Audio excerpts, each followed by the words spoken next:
Welcome to the Indigenous Approach, a podcast where we examine the role of the nation's premier partnership force across the competition continuum, from cooperation to conflict and everything in between.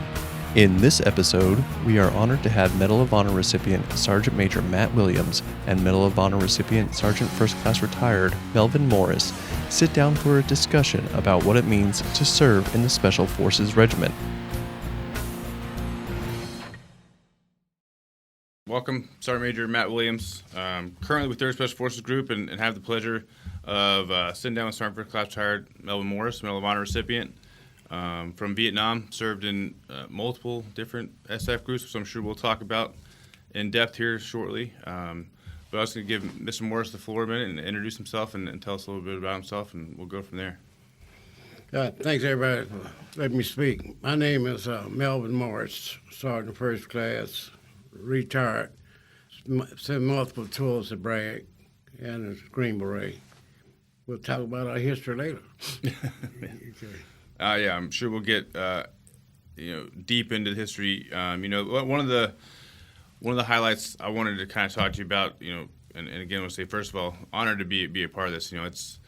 It's been awe-inspiring for me to get to meet so many recipients and now sit down and just kind of a candid conversation, especially kind of amongst Green Berets. I think is an awesome opportunity, so I look forward to that.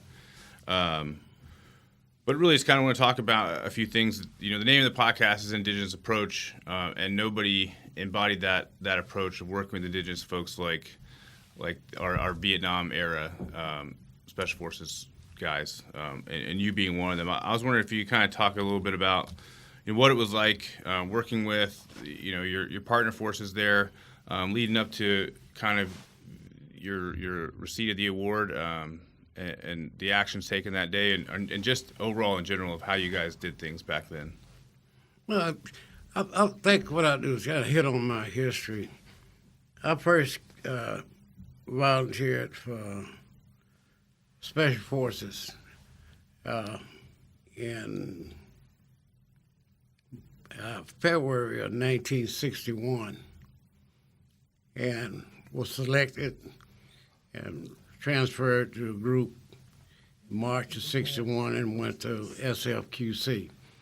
Back then it wasn't called SFQC, mm-hmm. But it was did have a qualification course during that time. And once you selected and signed the MOS, you were signed to an A team. Right. And it's sort of like OJT. And you did your skill training. Took about 2 years, at least for me anyhow. Then you get your final test. Yeah. And the team got to accept you, and the CO got a mark off on you. Right. And that's the most important thing. You couldn't get your Special Force qualification until you spent that time with the team. And I was qualified in 1963. Okay. So can't forget the date because that was a great day. September 12th, 1963. And so I'll say, well, when we had the Green Beret back then, you had a little candy bar. And part of the flash was cut off. Right.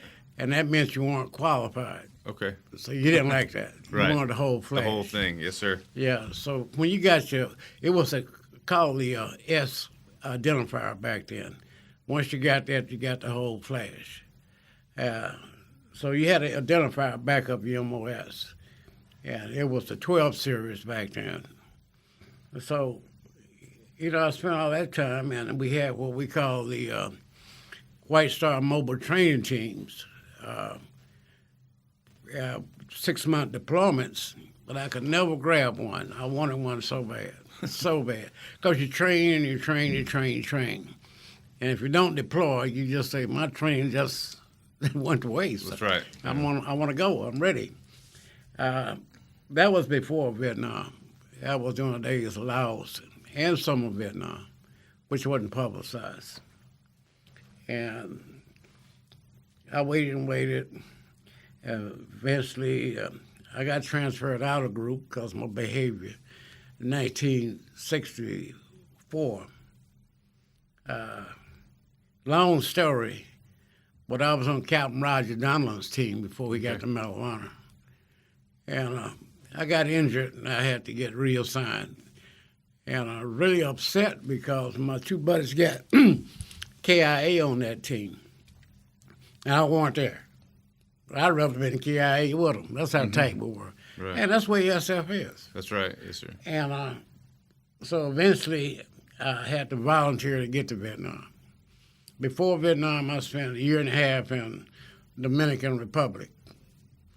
After the Dominican Republic, got back to group, went to refresher training and a training group, reassigned, volunteered for Vietnam, and finally got to Vietnam, and it was 1969. Wow. I mean, think about it. People were running away from Vietnam. I'm volunteering. That's right. I wanted to go really bad, so I finally got there. And I was assigned to the Detachment B-55 Mobile Strike Force. And you know the history of the Mike Force. I used to say hunt and kill. But really they were designed help out the A teams that were on the A camps. If they got under heavy attack, our job was to go in and beat the enemy off, rescue them. When we weren't ready for that, we were always trying to engage the enemy. That was our job, to engage the enemy. So if you wanted combat time, you go to Mike Force. You'll get it. So I spent about 9 months with the Mike Force before I got wounded in action. That was 1969 September, where our team had actually we walked into a major ambush, fortified positions, and I don't think that we were expecting that kind of resistance. Right. Which, use the proper words, I think we kind of let our guard down a little bit. And once the shooting started, we took a lot of casualties. My team sergeant got killed. I was bringing up the rear, so I came up to their aid. And, of course, you don't leave a brother behind in their cell. I had to get his body out. I had to make sure the wounded was evacuated. We had 3 Americans, well, 2 wounded, 1 KIA, within an hour to get into the area operations. The intel sergeant stepped on a landmine. We was injured very bad. A team CO had got into part of the ambush with the team sergeant. He was shot 3 times, I think 3, 4. He got in a fight now, and I guess they were beating him with a baseball bat. It was tough. Yeah, wow. But I was able to get him out. He didn't want to go. He didn't want to go. But I said, Captain, you got to go. So I got him out and went back in to recover team sergeant body. And I took 2 in with me, and they got wounded. Took them back out and I had to go back in again. I didn't have to, but my job was to do it. That's right. So I went back with some more volunteers, and we got hold of his body and dragged him out. And it was kind of like a lull in the firing of the fighting. And his map case come out. And all team sergeants, sergeant majors, they carry a map case with all the goodies in it. And I had to go back and get it because I knew what was in it. That's right. The SOIs and all this. And once I went back in with my interpreter to pick up the map packet. And the enemy shot me right in the chest. And I took him out going down at my interpreter. He was out of there. And so now I'm by myself, and I'm shot in the chest. So I got to take care of myself. So I back up against a palm tree and checked out my wound, and I knew it wasn't a sucking chest wound. So I said, I can live through this if I cover the hole in my chest. That's which I did the best I could. while I'm doing this, they're still shooting at me. And I had one hand grenade left. I threw that at one of the enemy, got shot in the hand, got back behind the tree. I got shot in the arm. A lot more to the story, but I was in there for seemed like hours. Right. And when I ran out of ammunition, I said it was time to go. But I had instructed my SF assistant if I went down for him to move out and leave me, because he was the only one left standing. And he followed my instructions. So I knew that I had to catch them no matter how far they had moved. And I just said, forget the bullet holes, you can make it. So I started to run. And I don't know how far I ran. I always try to guess quarter mile, half a mile, maybe a mile. You know, when your adrenaline is pumping, you don't really know. And I finally caught up with him and got medevac. You know, that was the action for the day. And I never thought anything about it after that. Right.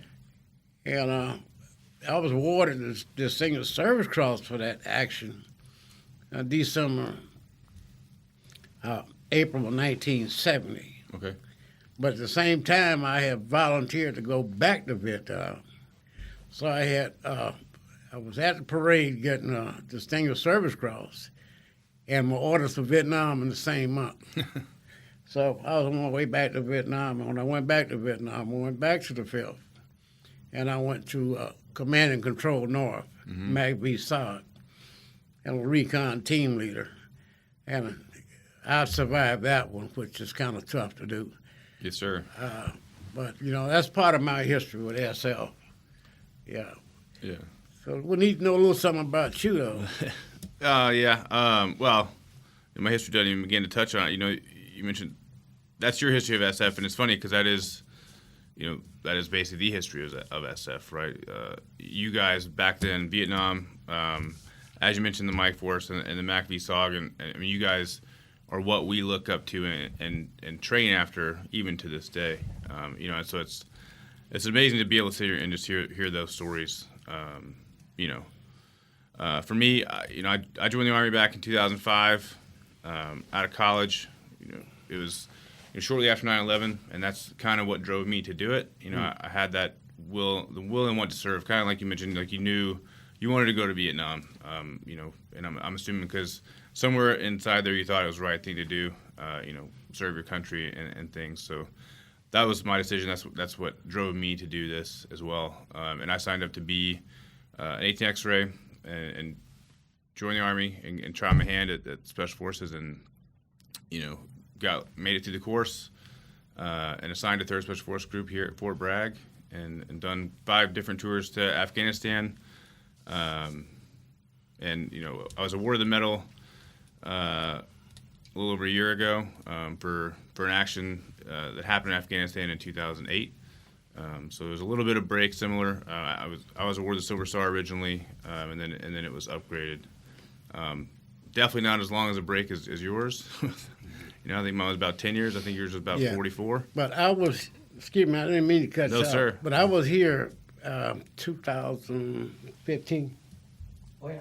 Yeah, when you had the Silver Star. I mean, I've talked to some of your team members about you being upgraded, trying to get you upgraded to the Silver Star. Yeah, is that right? Yeah, I remember that well.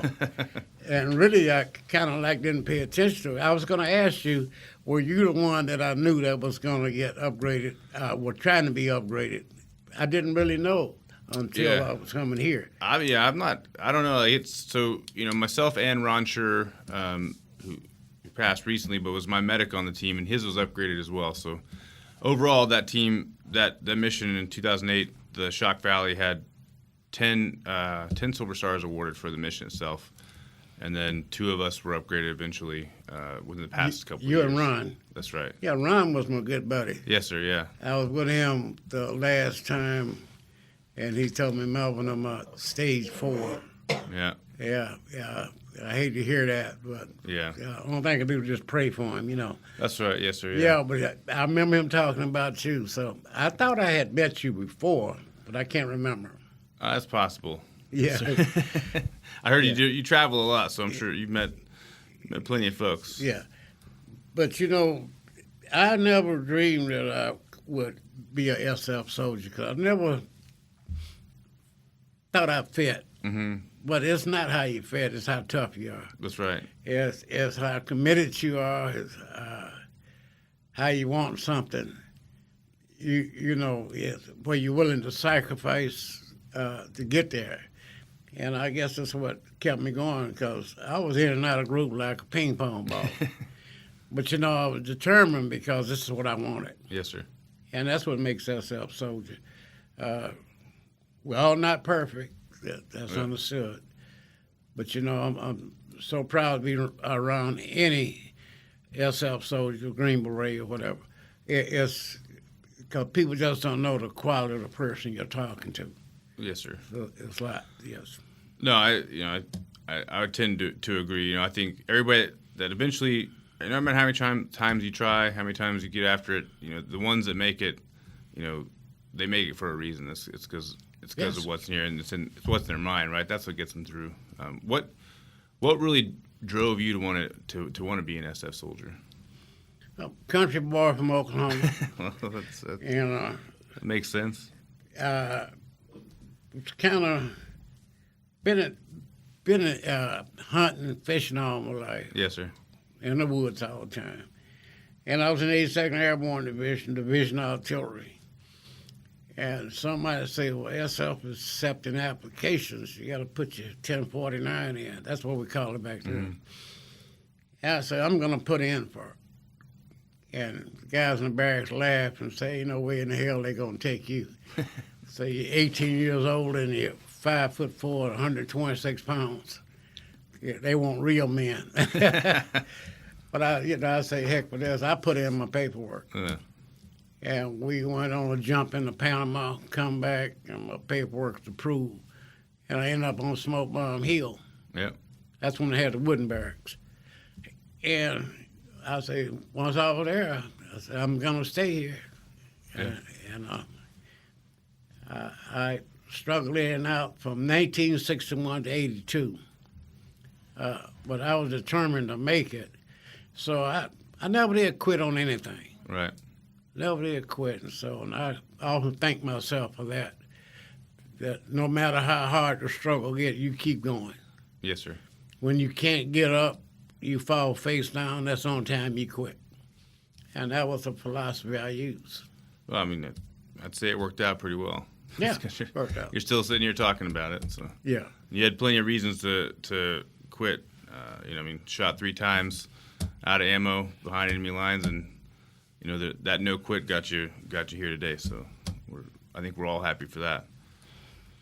I was going to ask a couple. Just in general, things have changed a lot over the course of the years, obviously within the Special Forces community. But I think a lot of it stayed the same. We rely on our history, and that's what we learn from. How do you kind of see that? Are you with the way things are now and the way things were back then? Do you think SF's in the right path? Where do you think we should be going with what we're doing? We went through two or three different changes. When I first came in, SF was strictly working with unconventional warfare. Yes, sir. Training, advising, assisting, directing Right. troops. We were never thought about direct action, even Yeah. though we were trained to Sure. better than any soldier in the Army, as far as I'm concerned. But it was mostly unconventional warfare. So we spent a lot of time on training missions, deep in the bush, Yeah. unconventional, and then moved on. But I understand SF's going to move back toward that direction, which Yes, sir. is good. It's harder. I think it's harder. Oh, you're right. Yeah, I Because you'll believe spend so. more time away from home. Yep. But SF is, to me, extremely hard now, extremely difficult. They never move backwards. They're always moving forward. And with me being around the other forces, I still put SF at the top of the spear. There's nothing better. Yeah. And it gets better as it goes along. The only thing that I see is just wish more people like me were in SF. Yeah. When I came to SF, I try to recall everybody that I knew that was African American, and I can't get past one hand. Yeah. This was an entire group, because when we came over from the 82nd Airborne Division, and it was 31 of us in that group, that four of us left, we're still together. Yeah, and we often talk about what can we do to convince more minorities to go for the 18 series, go for the 18X. Yeah. When I'm out on the road a lot of times, I tell them to volunteer for the 18X. Yeah. You know, we need you. We're not diverse enough. And it really, the only thing that I can do is keep encouraging them and try to get them educated. Is it fear or what? Right. But you only fear itself.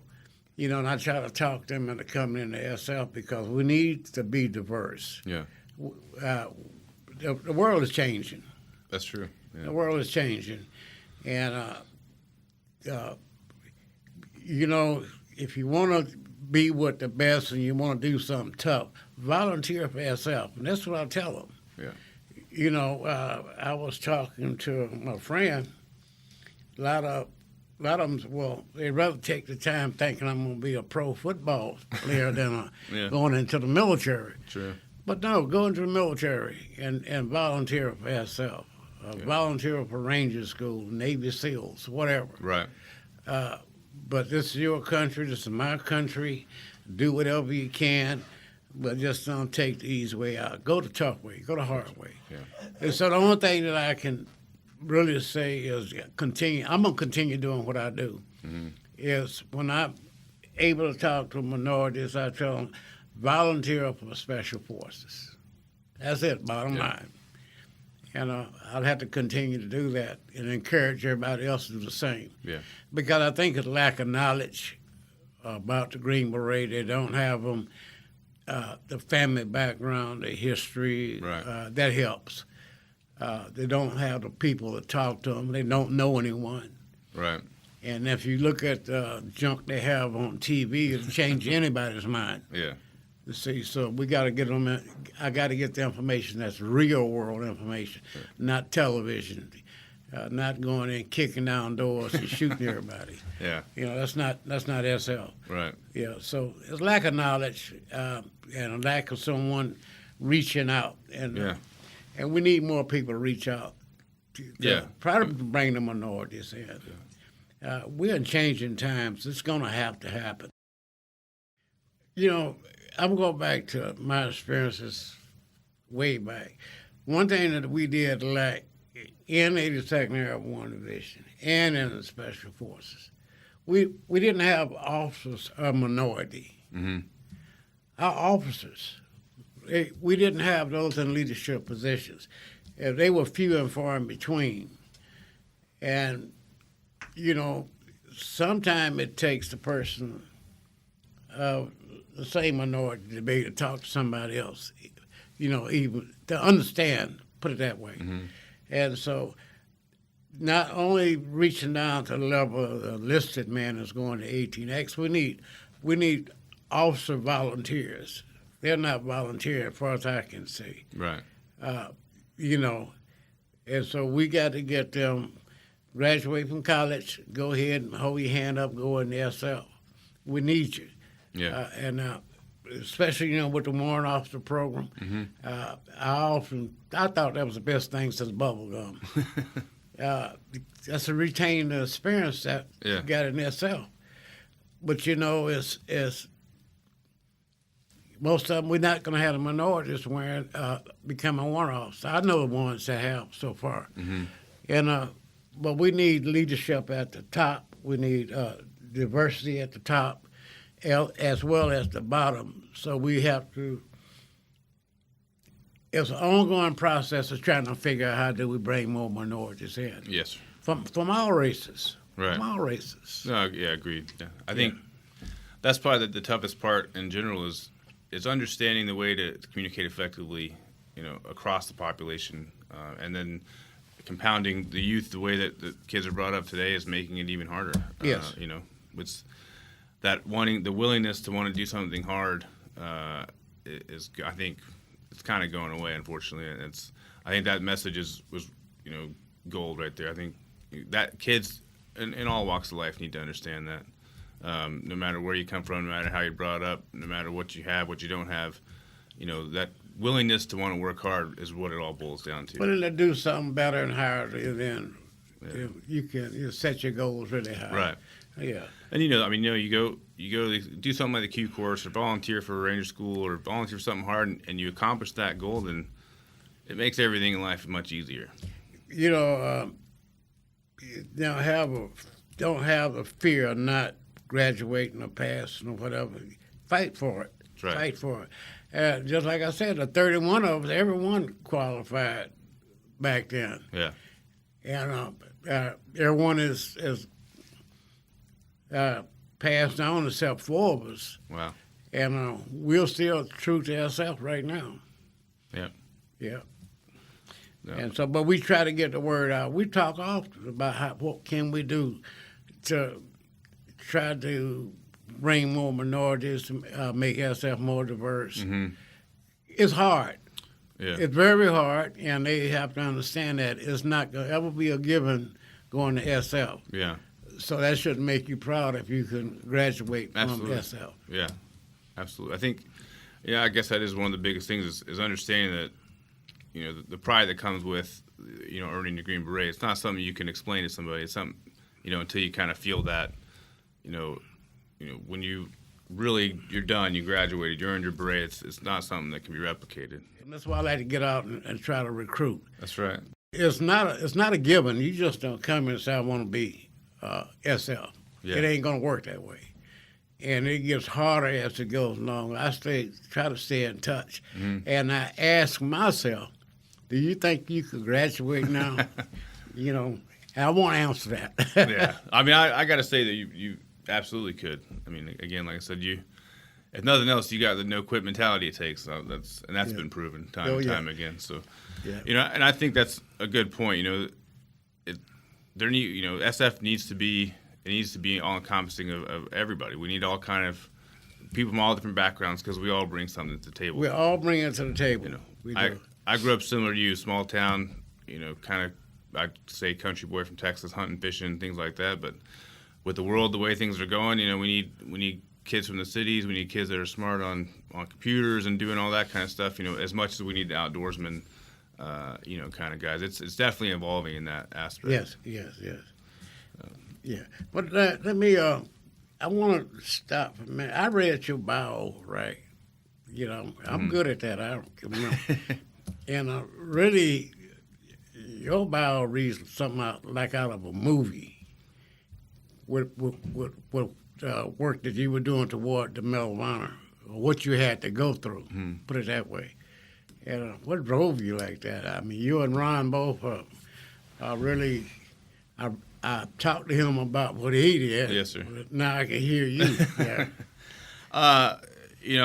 I think for me personally, it was, in general, it was my upbringing. I was taught from a young age that you don't quit.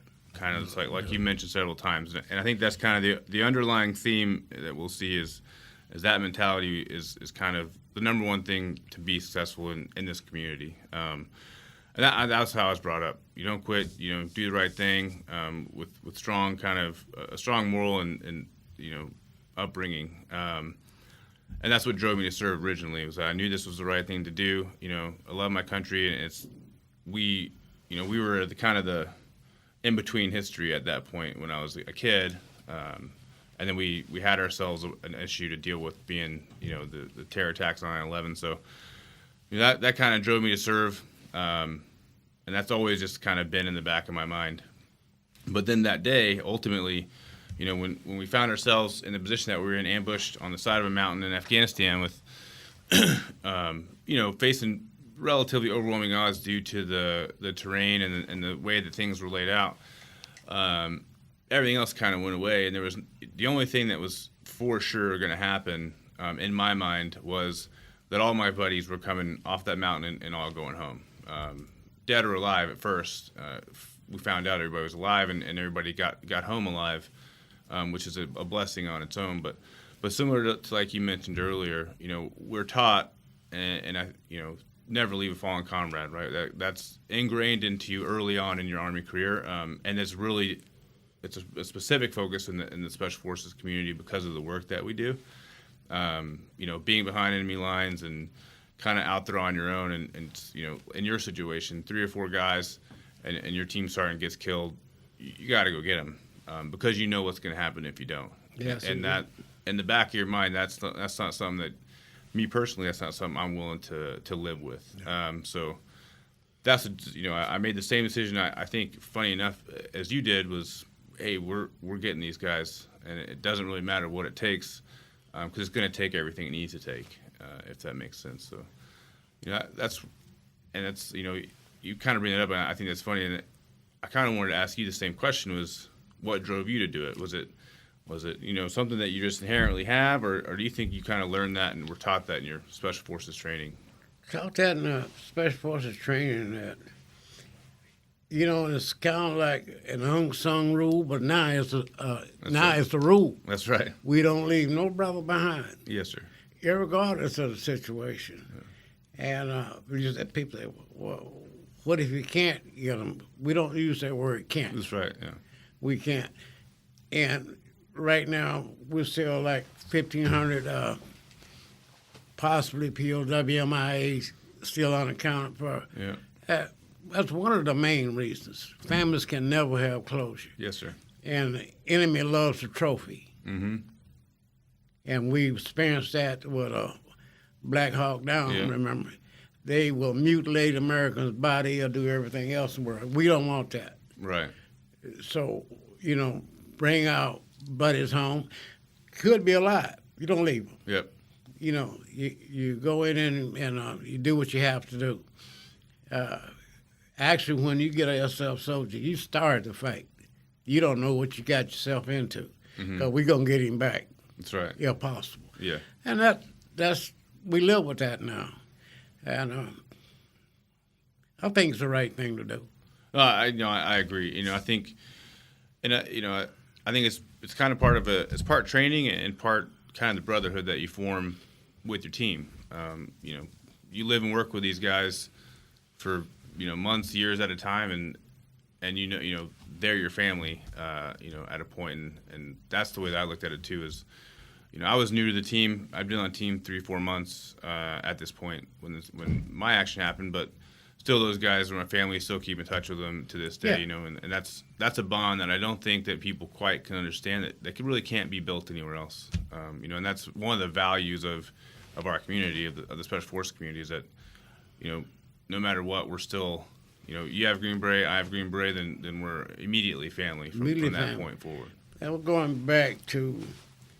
I was listening to General Ola Myers stuff there, SF legend. Mm-hmm. Yeah, I've never seen nobody get upset because he can't go back into combat. But that was him. But he mentioned something about character. And early on in the days, they told you that you're going to have to fit into the team. Mm-hmm. And if you there and they don't like you, you're in trouble. Yeah. But you all got to be a family. You got to be one. You mentioned that. And everybody's character basically is just about the same. Right.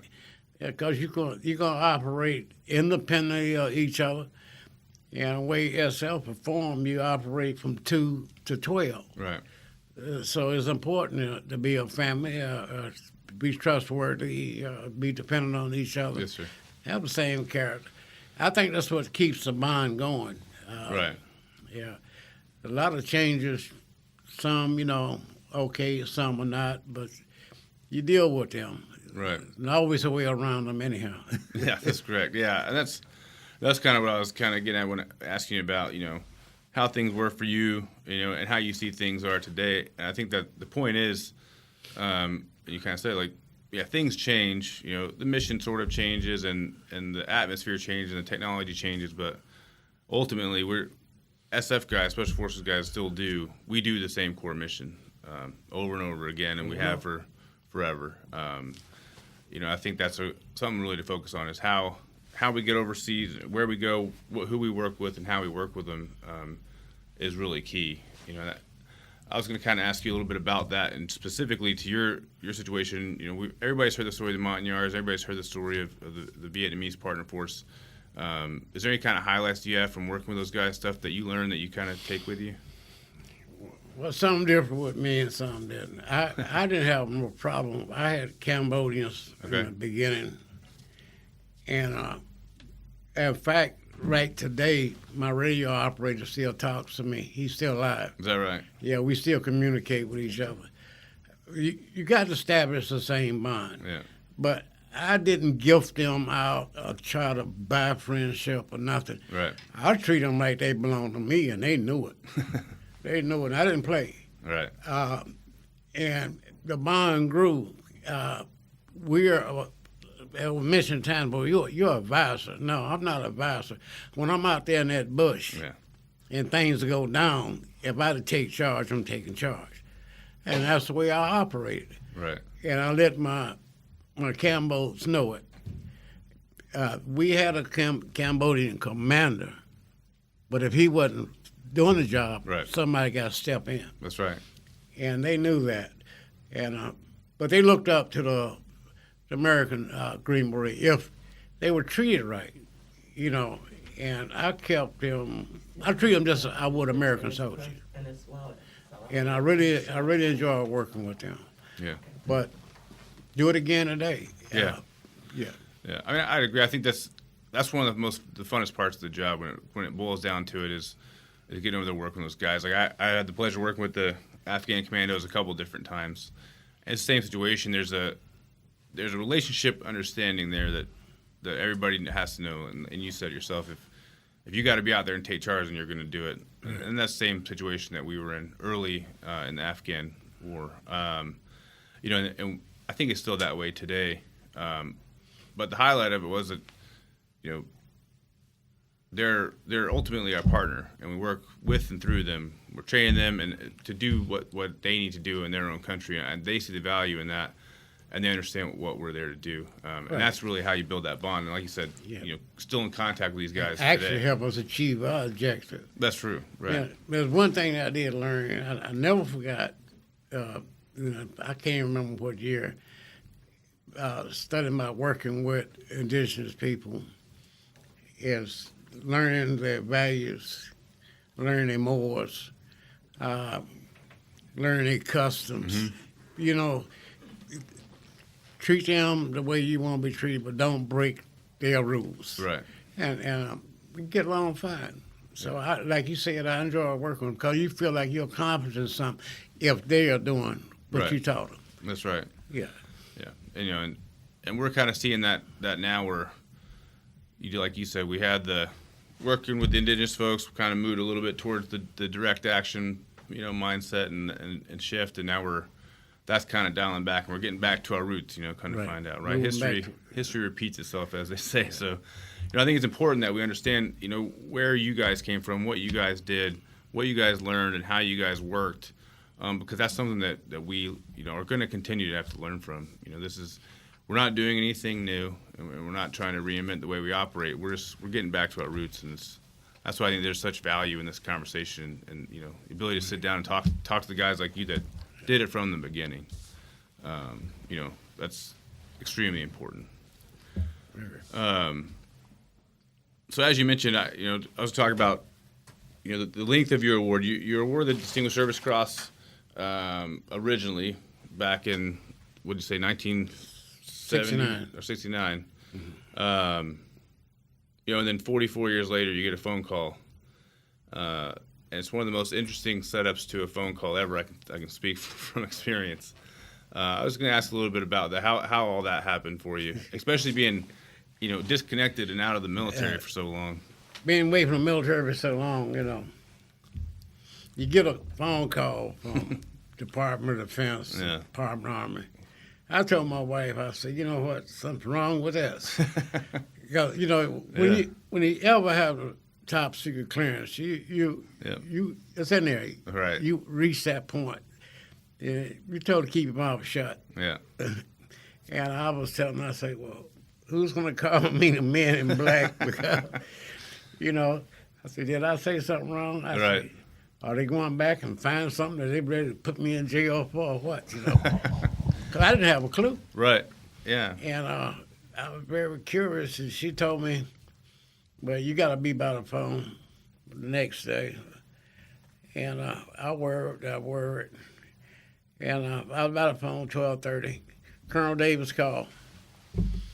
And he says, the day before I talked to him, he says, a high dignitary that want to speak to you, a very important person, and you need to be by the phone tomorrow, 12:30. And I said, now, this is the colonel I'm talking to. Right. Now, higher than a colonel, higher than a general, Right. I'm not thinking. I said, this is, I just couldn't put it together. Right. And you've been out of the Army for so long at this point. Huh? And you've been out of the Army for so long at I've this been point. out of the Army for eons. Yeah. In fact, it's been 30 years. Yeah. And something by the phone next day, and a phone call came in. I answered. And the colonel says, Colonel Davis, and that's a very important person standing by to talk to you. I said, yes, sir. Put in my phone and say, well, this is President Obama. And I almost fell out. I did. I mean, I was scared in the beginning. Now I'm at shock. Right. And he said, I want to apologize to you for not receiving the Medal of Honor 44 years ago. And I'm informing you that you're going to receive the Medal of Honor, but I need you to do me a favor. President going to ask me for a favor? Yes, sir. That's right. And he said, keep it confidential until you get official notification. Mm-hmm. Yes, sir. Okay. I told my wife I was satisfied with that. I got to find out more. Somebody pranking me. Give me that. I will find the number. Yeah. If he can't find the number, I said, I'll find the number. I managed to find the number to Colonel Davis' office. Yeah. I called him up. He chewed me up and he chewed me down. You see, anytime you get an official call like that, you don't doubt that. I was really thinking somebody pranking me. Yeah. So I got my butt chewed out, and now I got to wait 10 months. That's how long it took, 10 months. And I didn't want to cut the grass no more. I didn't want to go to the store. I didn't want to go anywhere. I said, I got to wait this out, so I'm not going to actually say something. Right. And so it took 10 months. Wow, yeah. Yeah, but I had a lot of thinking to do. And in fact, I was so paranoid when they came to the house, the military, and had interviews and stuff and talked to me. I was sweeping my house for bugs. I didn't even trust them. But it was a good time. It was a hard time, but it was horrific because your mind is flipping and flopping. I'm gonna tell you. But once I reached that day, I really felt different about it. Yeah. And you accept it because I didn't really know how to accept it. Right. And you will tell yourself, well, I didn't think it was worth the medal or what it is. Yes, sir. But so here we are. That's right. Yeah, it's funny. That's kind of that's why I like to bring that up because I think the Army has its way of doing things. Mm-hmm. So that's basically what happened to me too. Is I got an email one day and said, we've been trying to reach you at this phone number that I hadn't had in 10 years. It was a phone number I had in college, and it was the Army G1. And so I'm thinking I owed somebody money or something, somebody, they messed my pay up or whatever, right? And, kind of did the whole rigmarole and finally did the same kind of song and dance and, hey, there's a dignitary that needs to speak with you. And I'm still in the Army. So a colonel called me and she says, we need to set up a phone call for a high-ranking DOD official is how she put it. And I said, well, okay, because what am I going to say? No, I'm still in the military. I have to say yes. So, and you're free to call me whenever you want. And I didn't even think about it. It was something that hadn't crossed my mind. It was not something, I thought about every day or whatever. And then, all of a sudden it's 10 years later, it's back in the forefront. So I can't even imagine what that's like in your situation where it's 44 years later. Yeah. You're hearing from President Obama, and it's I could only assume it's a flood of different emotions coming up all at the same time because it's. Well, I think the most would be the same as for 1 year, like for 10 years. That's true. Yeah, maybe. You don't really expect that. Yeah, no, you don't. Then, like you said, they don't. We're doing things. They just not gonna let you know right out. Well, this is what we're gonna do. That's right. Yeah. No. And you had to wait. Yeah, I had to wait. I don't know. I think about a year. I actually asked to hold off for a little while because I was a team sergeant and we were doing a trip to Africa, and I really, I was like, I'm doing this deployment to Africa. Well, basically, we'll talk when I get back, and they let that happen. So I was happy about You're that. lucky. Yeah. But no, it's it's always an interesting story. Anyway, anything else you got? I mean, any kind of thoughts, words of wisdom for the young guys that are probably going to be listening to this, and knowing what we're dealing with and where we're headed and things you've seen. If you want it, volunteer for it. But when I'm out here, I tell people, you got to love what you're doing, and you got to do what you love. There's no other way. There's no separation. Yeah. And take on the hard tasks. Quit looking for the easy way out. We live like SF. We live off of volunteers. That's right. Yeah. And we need volunteers. We need the people that are willing to commit. And it's going to get harder. SF is hard. It's hard. It scares me to even think about SF now. During my time. And so I'm very proud of everybody that wears the Green Beret. And keep bringing them in for us because we need the help. We do. That's 100% correct. We, like I said, we need people, and we need, people that want to come in and do this job. That's right. This job's changing all the time, but like I said, studying your history, understanding what you guys came through is what you're going to see again in the future, in my opinion. So I think it's extremely important to understand that. I think that's one of the biggest driving factors for everything we do is we can't get too far away from where we came from. That's right. But that's where we'll end up one day. So, I don't know, anything else you want to cover? I just say every soldier qualified SF that wears the Green Beret is my hero. Well, I appreciate that. Everyone. Yes. I'd have to tend to agree. I think I met some amazing folks and had some amazing opportunities in this community. I'm thankful for every one of those. Exactly. Again, like I said, this has been an outstanding opportunity in itself, and I'm happy that they let me come down here and spend some time with you. Yeah, well, I'm happy to met you, and I'm happy. Well, since I knew your buddy, right? Yes, sir. Yeah. Recipient. We got along well. We worked together quite a bit, and I met his whole family, his kids. That's right. Yeah. Yeah, and we miss him. Oh yeah, me too. But just another great SF soldier. Well, I appreciate it. Yeah. Ron was one of a kind for sure. He definitely made his mark. I know he made his mark on society for the short time he was around. This has been the Indigenous Approach. We hope you have enjoyed this episode. If you want to learn more about Sergeant Major Williams or Sergeant First Class Retired Morris, there are links in the show notes, or you can go to army.mil/Medal of Honor or rsof-history.org. Thank you for listening.